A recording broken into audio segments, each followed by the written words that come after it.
আয়া only belongs to Allah. হেদায়েত দেওয়ার মালিক হচ্ছেন আল্লাহ।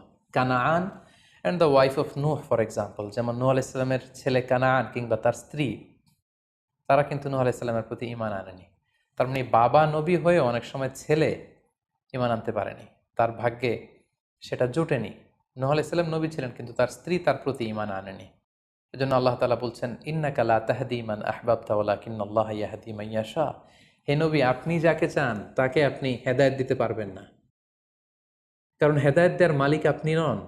হেদায়েত দেওয়ার নিরঙ্কুশ একচ্ছত্র ক্ষমতা হচ্ছে শুধুমাত্র কেবলমাত্র আল্লাহ তাআলার হাতে। তিনি যাকে চাইবেন তাকে তিনি হেদায়েত দেন।